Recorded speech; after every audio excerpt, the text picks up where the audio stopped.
Hey everybody, welcome back to another episode of SUP. And for the first timers using this podcast, welcome to my public financial audit recording, jokes included. I'm Iceful from the west side of California, and today we're talking about something that keeps me up at night more than any horror movie. Credit card debt. You know that feeling, right? When you check your balance and your stomach drops like you just missed a step on the stairs? Yeah, that's my life. And I can bet a lot of yours too. Because if we're being honest, half of us are one surprise expense away from pretending that the $47 charge at Target was necessary household items. Why am I doing a whole episode on this? Because I've been carrying some debt for years, okay? And if I can laugh about it on a microphone I barely know how to use, maybe you can laugh about yours too. Let's unpack how I dug this hole, why am I still deep in this hole, why am I still going to a convention next month like a responsible adult while carrying the damn hole? It always starts so innocent, okay? You're not out here buying yachts or Lamborghinis. You're just living until you aren't. First is the little stuff. You go into a coffee shop. We already did that episode, remember? And you tell yourself, just a black coffee. But then the barista hits you with the pastry case, and suddenly you're walking out with a $9 oat milk latte and a $6 chocolate croissant because I had a long day fixing people's routers. That's $15. No big deal, right? Except you do it 3 times a week. Then you add the I deserve this takeout order after a brutal tech support shift. Then the Steam Summer Sale pops up during lockdown, and suddenly you're $87 deep in video games because I need new skins for my Among Us character. Every single purchase has a perfect little excuse.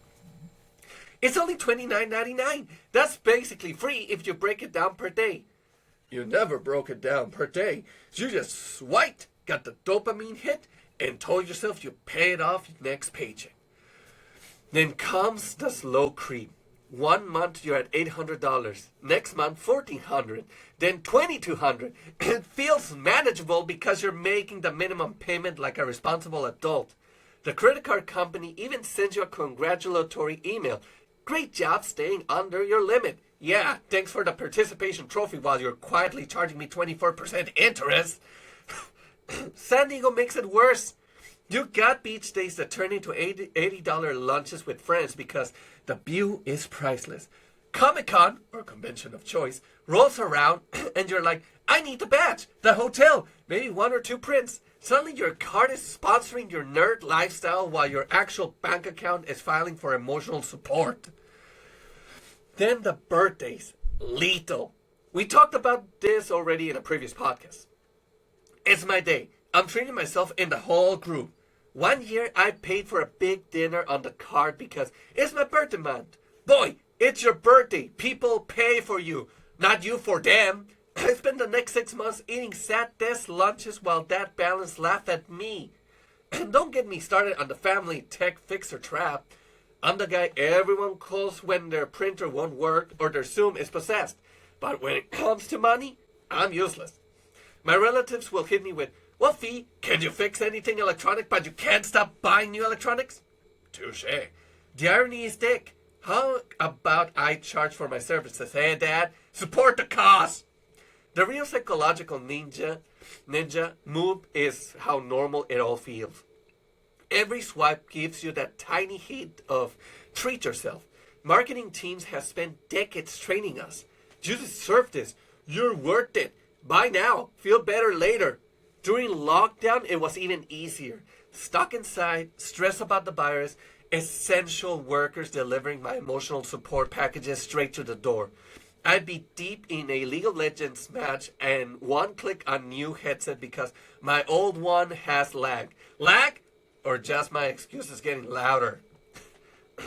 This new mechanical keyboard will improve my gameplay. It's an investment. Investment in what? A growing collection of things I barely use and that I definitely feel? It sneaks up so gradually that one day you open the app and the number makes your soul leave your body for a second.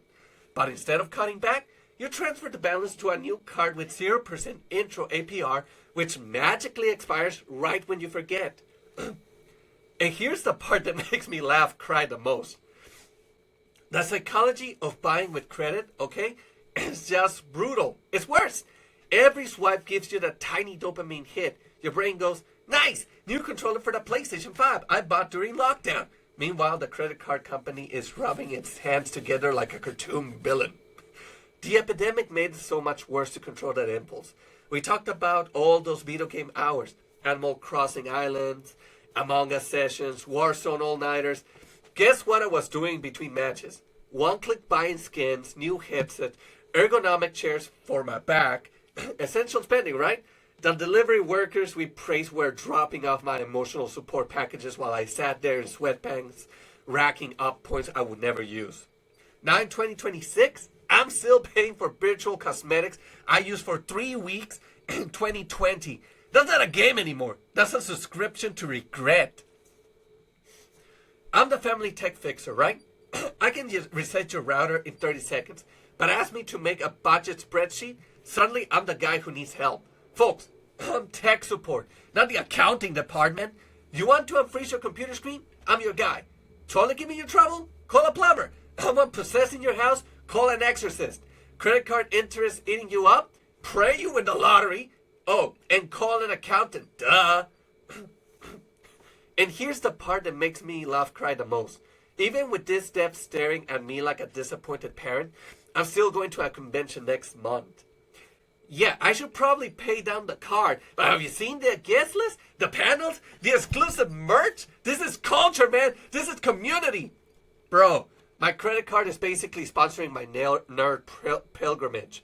I'm out here doing math like, if I only buy one print and eat ramen for 2 weeks, it's basically free. It's not free. It's financed at 24.99% APR with a side of, I'll start the debt snowball right after the con, I swear. San Diego Comic-Con or whatever convention I'm hitting, the irony is thick. I'll be surrounded by thousands of people in costumes, many of whom are probably also quietly bleeding money on Funko Pops and photo ops. We're all bonding over fictional universes while our real-life finances are in their villain origin story. I'm not even mad. Part of me respects the chaos. Yes, Wolfie, drop another $400 on a badge in a hotel while your statement says past due in gentle red letters. It's like my brain and my wallet are in a toxic relationship and they're taking a couple's vacation. The real joke is how normal this feels. We shame ourselves for the depth but celebrate the experiences. Live your life, says the Instagram post, right before Benmo requests you for your half of the con hotel. The nuance is that depth isn't always stupidity. Sometimes it's FOMO. Yeah, you know, that fear of missing out mixed with, I survived COVID, I deserve this. But damn it if it doesn't add up. So, after all the laughing and cringing on how I got here, the big question is, what can you actually do to fix credit card debt in the long run? Because staring at the balance and saying this is fine only works until the interest start doing karate kicks on your future. First tip, most experts recommend. Stop the bleeding. Cut up the cards, or at least freeze them in a block of ice like a responsible psychopath. I tried that. The ice melted faster than my willpower during a Steam sale. Okay, Wolfie, budget time. Every dollar has a job. 2 weeks later, this dollar's job is to buy overpriced convention snacks because I'll be sad otherwise. The debt snowball method is popular. Pay off the smallest balances first for quick wins. Feel amazing when you knock out a $300 Target card. Then you look at the $4,800 Monster card and it's like, nice try, buddy. I'm still here. The avalanche method. Highest interest first. It's mathematically smarter but emotionally brutal.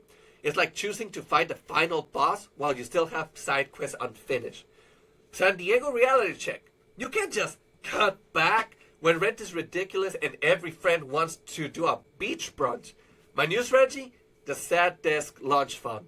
I bring leftovers and save $12 a day and pretend I'm in a gritty comeback montage. I even started some side hustles. More tech support calls on the weekends. The family fixer is now officially for hire. Yes, Grandma, I'll reset your router for $50 and a guilt trip about my spending habits. Selling collectibles on eBay. I mean, I need that space for everything I'm buying next month. Why not get some returns on my investment going into storage? Heck, I even started a podcast for advertisement money.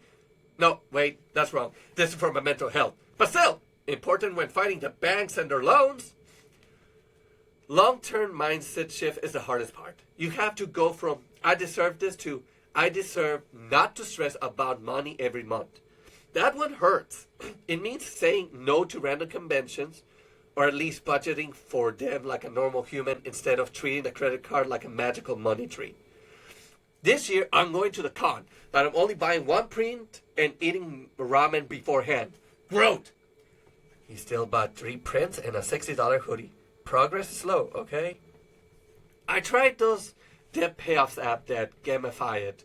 Now get push notifications like, you're on fire, while I'm literally on fire from interest. Thanks, app. Very motivational. The real fix nobody talks about? Community and accountability. Tell your friends and family you're working on it. They either support you or they become the perfect test of your boundaries when they say, just one more birthday dinner, it's on you. I'm not debt free, but I'm chipping away. One extra payment, one skip impulse buy, one convention where I actually stick to the budget, maybe. Making my coffee at home like lockdown is still in effect. It's not sexy, it's not instant, but it beats waking up at 3 a.m. wondering if my card is judging me. So yeah, credit card debt. The quiet adulting boss that doesn't drop good loot. From sneaky coffee charges to lockdown impulse buys to convention delusions to the slow unglamorous grind actually fixing it. I'm still here, still laughing, and still making progress one painful, funny step at a time. If you're carrying debt too, you're not a failure. You're just human who got sold the buy now, feel better dream a few too many times. Start small. Pick one method. Freeze one card. Tell one person. And if you're debt free, teach me your way, sensei. I'll Venmo you on the card, obviously, but only if it's paid off next month. Thanks for listening to this financially vulnerable episode. If it made you laugh or feel a little less alone, subscribe, rate the show, tell a friend, or better yet, text someone and share your own debt horror story or your best. I financially paid this off. Victory! Misery loves company, but recovering debt loves accountability. I'm Ice Wolf. This has been minimum payment and maximum regret.